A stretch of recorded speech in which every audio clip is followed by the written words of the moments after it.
weligaada mis weydiisay gameka loo yaqaan jiray gool oo 1xbet ku jiray qaybta Casino dad badan ay isticmaali jireen gamekaas lagu yaabay maalmahan in aad weysanayd oo weydiin jirtay oo wayday maanta gamekaas ayna ku wadaagi doonaa qaabkiisa xagee ku muuqan yahay iyo sababta loo saaray iyo waxyaabo informationkiisa kamid ah ayaan ku wadaagi doonaa marka muuqaalkan haddii aad ka heshay like saar sidoo kale channelka haddii aad ku cusubtahay subscribe saaro waan ku soo dhaweynaynaa marka waxaan gali doonaa applicationka 1xbet marka 1xbet ayaan soo furanay waxaan eegi doonaa gamekan oo maalmahan dhalinyartan soo weydiinayeen magaciisana loo yaqaano gool ayaa ku qornaan jiray muuqaal horena waan ku soo sameeyay ani naftirkaygii oo gool ayaa ku qornaan jiray marka gamekaas ayaan raadin doonaa iyo waxyaabaha oo istiraatiijiyada loo bixiyay iyo waxyaabo badan baan ku wadaagi doonaa muuqaalkan si degan u daawo marka saaxiibayaal applicationka 1xbet haddii saan u soo dhaxgalno meeshan menu ku qoran tahay inayna Casino marka halkan marka aad imaado halkan oo Casino ay sii dooranayna marka sida u jeedaan applicationka ama gameka loo yaqaano Aviator marba laga bixiyay laakiin dib ayaa loo soo eliyay mid kale loo yaqaano Menace oo muuqaalkii ka soo horeeyay aan ku soo diyaaray marba lagu saaray dib ayaa loogu soo eliyay marka sababta loo bixinayo oo loogu soo celinayo maxay tahay sababta Aviator loogu saaray aan ku wadaagi doonaa Aviator maalmihii u dambeysay waxay isku bedeshay loss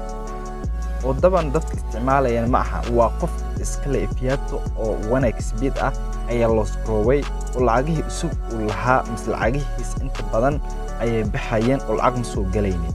marka istiraatiijiyadeed ayaa dadka in ay fahmeen oo lacag ka aruursadeen markii ogaaday in khasaaro ugu imaaday Aviator hawada ay ku saaray dib markii soo update gareeyay ayaa ku soo eliyay marka oo markii soo hawada ka bixiyay dhalinyarta in ay u baahan yihiin oo dad badan isticmaalan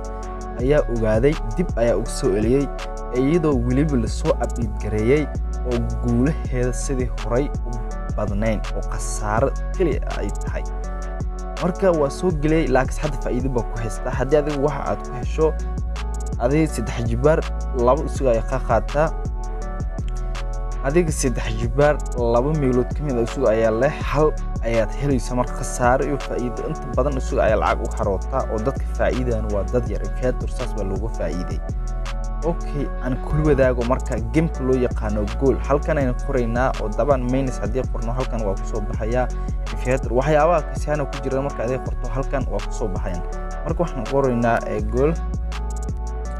sida u jeedo waxyaabo kale noo soo saaray daban gool mid uu yaqaanay oo saan loo iyaaray ma ahan waa gool oo waxyaabo kale waaye oo noocyo kale ah marka adiga goolkan noocyo kale waaye laakiin midkaas waa ku bixiyay oo daban khasaariis ayay yareed isuguna khasaaro ba kulmay dadka iyaarayeen ayay faa'iido u lahaa gamekaas ku faa'iidayeen laakiin qofka iska lahaa mis 1xbet-ka waa ku khasaaray marka isugu khasaaridiisa wuu ogsoon yahay marka uu khasaaro waxa uu ku khasaaro daban mar walba ma fiiriyo waa ku saara wax khasaarada u keenayo isugu faa'iido ay raba haddii qof walba oo galo oo faa'iido isugu ma jiri lahayn marka walba hawada ka bixi lahaa waayo khasaaradaada ay faa'iido u tahay marka saas ba u shaqeeya sababta mar walba loo dhaho dhalinyarta 18 sano ku yar iyay galin waxyaabahan barnaamijyan awaasan waayo qofka oo 20 sano gaaray maskaxdiisa hoogo ninkan way ku maskax fiican yahay meelaha qaar istiraatiijiyana oo dhigi kara tusaale ahaan shahooyinkiis inta badan dadka shahooyinka qaadan waa dadkaas dadka oo geeminka istiraatiiji ku dhigtaan waa dadkaas dadka kalena waa dad khasaaro badan waa inta badan lacag way keenan marmar ay wax helaan laakiin khasaaro ba u badan waa dadka lagu faa'iido waaye marka waxaan u maleynayaa qaybtaas in ay fahanteen marka gamekaas waa lagu saaray gabi ahaantiisa 1xbet ayaa ku khasaaray lacagna waa ku waayay dadka imaadaan kali ay lacag ku helaan suuq lacag waa ku waayay marka saas baa loogu bixiyay marka waxaan idin dhixi lahaa waxyaabahan oo barnaamijyadan online ka ah marka koowaad waa inaad ku baaran degtaan haddii u baahantiin in lacag sameeysan oo ku baaran degtaan maskax degan aad u gashaan ay lacag ku sameyn kartaan laakiin haddii oo si aad ahaan lacag ku shubto waa ka qaada wax ku faa'iideyso ma jiro waxaan arkay qof waxaan